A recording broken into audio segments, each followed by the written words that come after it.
নমস্কার, অরুস কিচেনোলজিতে সবাইকে আবার স্বাগত জানাচ্ছি। আশা করি সবাই সুস্থ আছেন, ভালো আছেন।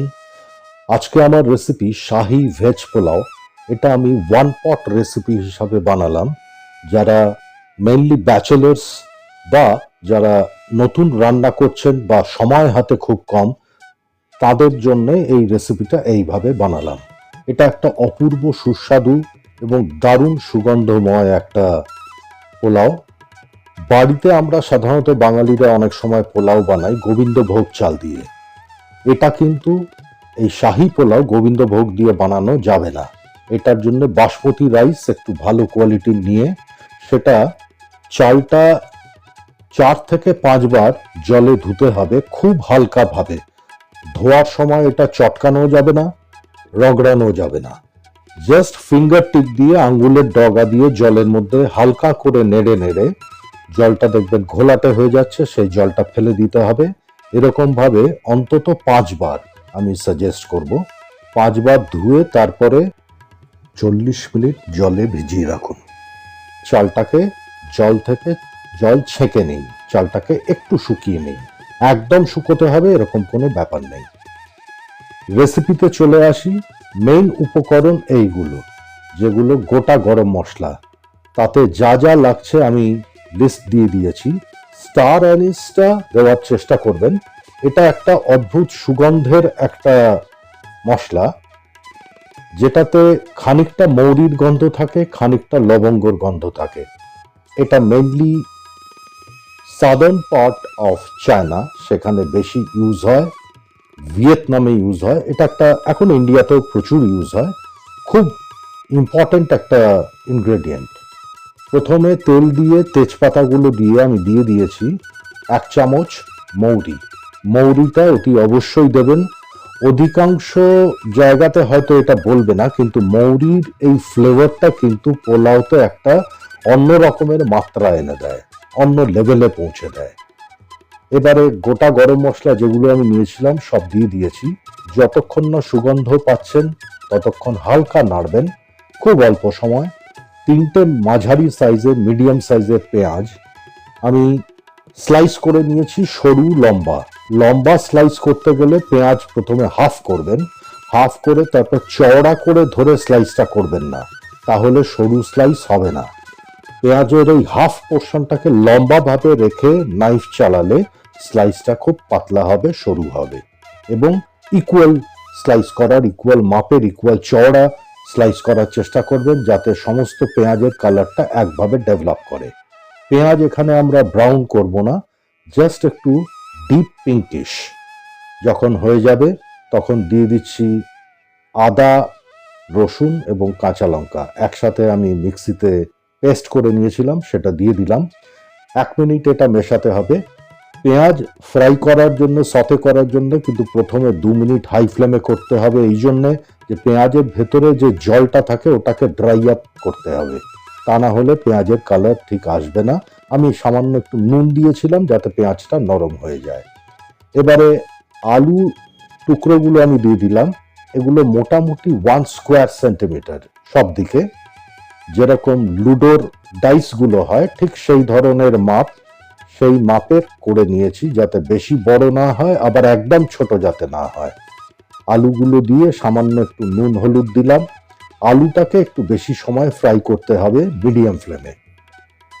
মিডিয়াম ফ্লেমে ফ্রাই যখন হচ্ছে তখন দিয়ে দিচ্ছি 15টা কাজু বাদাম, 15টা আমন্ড বা কাঠবাদাম আর 10টা কিশমিশ। কাঠবাদাম বা আমন্ড এবং ক্যাশুস এগুলো আমি নাইফ দিয়ে হাফ করে নিয়েছিলাম, জাস্ট, বেশি ছোট করার দরকার নেই। প্রত্যেক বাইটে যাতে এটা যায় তার জন্য এটা করা। এটা কিন্তু পরে সবজি ফ্রাই করার পরে দেবেন না, কারণ তাহলে ওটা ফ্রাই হবে না। দিয়ে দিচ্ছি বিনস। যতটা মাপগুলো আমি সমস্ত স্ক্রিনে আপনারা দেখতে পাচ্ছেন আমি সেইভাবে দিয়ে দিয়েছি। বিনস এবং গাজর, গাজরটাও এক্স্যাক্টলি যেভাবে আলুটা আমি চপ করেছিলাম, কেটেছিলাম যেরকম সাইজে, ঠিক সেইভাবে চেষ্টা করবেন গাজরটা কাটার। ফ্রোজেন কড়াইশুঁটি দিয়ে দিচ্ছি 100 গ্রামের মতো। এখন বাজারে কড়াইশুঁটি তাজা যেটা, সেটা খুব একটা পাওয়া যাচ্ছে না ভালো। আমি এটা ফ্রোজেন আনিয়েছিলাম। ফ্রোজেন কড়াইশুঁটি যখনই ইউজ করবেন তখন হালকা গরম জলে এটা 15 থেকে 20 মিনিট প্রথমে ভিজিয়ে রাখবেন। জল থেকে তুলে ডিরেক্ট কড়াইতে দিয়ে দিলাম। এবার আমাদের দরকার জল। চাল আমি পরে দেখতে পাবেন, বাসমতি চাল যেটা, সেটা আমি নিয়েছি 600 গ্রাম, এক্স্যাক্টলি তার ডাবল। 1 লিটার জল নিয়েছি আর 200 ml 200 মিলিলিটার দুধ, গরুর দুধ, তাহলে 1.2 লিটার্স। যেহেতু 600 গ্রাম চাল নিয়েছি, দুধটাও মিশিয়ে দিলাম। এবার বাকি যে জলটা আছে সেটাও মিশিয়ে দিলাম। এবারে ফ্লেমটাকে হাই করে দিতে হবে। হাই ফ্লেম করে এটাকে একটা ভালো বয়েল আসতে দিতে হবে, ভালোভাবে ফুটতে দিতে হবে। তাহলে পরে সমস্ত গোটা গরম মশলা যা যা দিয়েছি সমস্ত কিছু ফ্লেভার সবজিগুলোর মধ্যে অ্যাজ ওয়েল অ্যাজ এই জল এবং দুধের মধ্যে চলে আসবে। আমি স্ক্রিনে দিয়ে দিচ্ছি জল 1 লিটার, দুধ 200 ml, টোটাল 1.2 লিটার্স। এবারে ফ্লেম কমিয়ে দিয়েছি। বাসমতি চাল আমি যেভাবে বলেছিলাম 5 বার ধুয়ে তারপর শুকিয়ে দিয়ে দিচ্ছি। খুব সাবধানে এই চাল হ্যান্ডেল করবেন, খুব ডেলিকেট হয় এগুলো। হালকা করে অর্ধেকটা মতো দিয়ে দিলাম, তারপরে মিশিয়ে আবার বাকি অর্ধেকটা দিয়ে দিলাম। চাল যে পাত্রটাতে ছিল, যে বোলটার মধ্যে, কাঁচিয়ে ভালো করে চাল সবকটা যেন কড়াইতে চলে যায়, একটিও চাল যাতে নষ্ট না হয় এটা একটু দেখবেন। এটা আমি খুব মেনে চলি, কারণ খাওয়ার নষ্ট করা আমি একেবারেই পছন্দ করি না। খুব সাবধানে জাস্ট একটা খুন্তি দিয়ে, একটা স্প্যাচুলা দিয়ে ওপর নিচ করে লিফট অ্যান্ড ড্রপ করুন যাতে চাল না ভেঙে যায়। এবারে হাই ফ্লেমে এটাকে ফুটিয়ে নিতে হবে, এই জন্য যে চালের মধ্যে যে স্টার্চটা আছে ওটা অ্যারেস্ট হয়ে যাবে, ফলে চাল একদম নরম হবে না, প্রত্যেকটা চাল আরেকটার থেকে আলাদা থাকবে, ঝরঝরে ভাব যেটাকে বলে। এটা কিন্তু খুব ইম্পর্টেন্ট।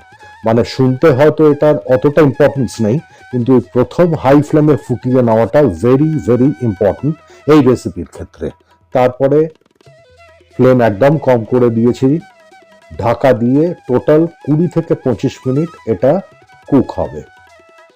এবার 10 মিনিট পরে আমি খুলে যে জলটা দেখতে পাচ্ছেন সেই জলটা টেস্ট করে নিয়েছি। নুনটা আমার মনে হয়েছিল লাগবে, আমি নুন একটু দিয়েছিলাম। এটা প্রত্যেকে নিজের স্বাদ মতো দেবেন। চিনি দিয়েছি 2 চামচ। পোলাও একটু হালকা মিষ্টির দিকে থাকে, মিষ্টি ভাবটা থাকে, চিনিটা অতি অবশ্যই দেবেন। প্রায় 25 মিনিট আমার হয়ে এসছে। আমি আবার লিডটা খুললাম, কাভারটা খুললাম। এবারে খুন্তি দিয়ে দেখুন আমি কড়াইয়ের নিচের দিকটা একদম বটম সারফেসটা চেক করছি যে জল দেখতে পাওয়া যাচ্ছে কিনা। যদি জল দেখতে পান তাহলে আরো 1 মিনিট ঢাকা দিয়ে এটা লো ফ্লেমে কুক করতে হবে।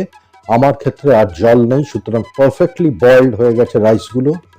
বড় যেগুলো গোটা গরম মশলা যেমন তেজপাতা, বড় এলাচ, এগুলো যদি চোখের সামনে ওপরের দিকে থাকে সেগুলো তুলে ফেলে দিন, কারণ ওগুলোর কাজ হয়ে গেছে।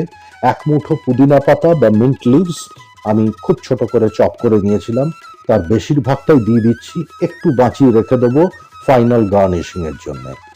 একটা জায়ফলের একটা ছোট্ট টুকরো নিয়েছিলাম, সেটা ছোট গ্রেটার দিয়ে এখন এই পর্যায়ে গ্রেট করে দিয়ে দেবো। খুব বেশি জায়ফল দেবেন না, কারণ এটা খুব স্ট্রং ফ্লেভার হয়। লাস্টে দিচ্ছি কেওড়ার জল, এটা অতি অবশ্যই দেবেন। 2 চা চামচ, 2 টিস্পুন দিয়ে একটা ফোর্ক দিয়ে অথবা একটা স্পুন দিয়ে সাইড থেকে মাঝের দিকে এইভাবে হালকা করে টেনে একটু মিশিয়ে দেবেন জায়ফল এবং কেওড়ার জল যেটা দিয়েছি।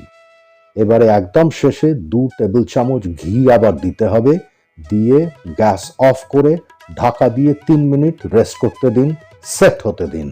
আমাদের অসাধারণ অপূর্ব সুগন্ধের শাহী পোলাও, ভেজ শাহী পোলাও পুরো প্রস্তুত পরিবেশনের জন্য।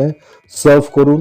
এটার এতটাই ভালো গন্ধ হবে, এবং দেখুন, দেখে নিশ্চয়ই বুঝতে পারছেন যে প্রত্যেকটি চাল, ভাত এগুলো কিন্তু আলাদা, একেবারেই একসাথে থাকবে না।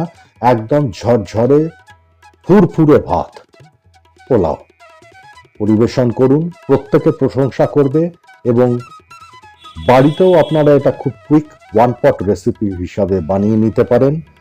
সবাই পছন্দ করবে, সবাই হাসি মুখে খাবে, বারবার বানাতে বলবে। একটু পুদিনা পাতা যেটা রেখে দিয়েছিলাম ওপর থেকে গার্নিশ করে দিচ্ছি। যদি রেসিপি ভালো লাগে, ভিডিও ভালো লাগে, লাইক দেবেন, শেয়ার করবেন, কমেন্ট করে জানাবেন কিরকম লাগলো। প্রত্যেককে রিকোয়েস্ট করছি, প্লিজ সাবস্ক্রাইব অরুস কিচেনোলজি। আপনারা সাবস্ক্রাইব করলে আমি আরো এগোতে পারবো। আবার দেখা হবে, ভালো থাকবেন, নমস্কার।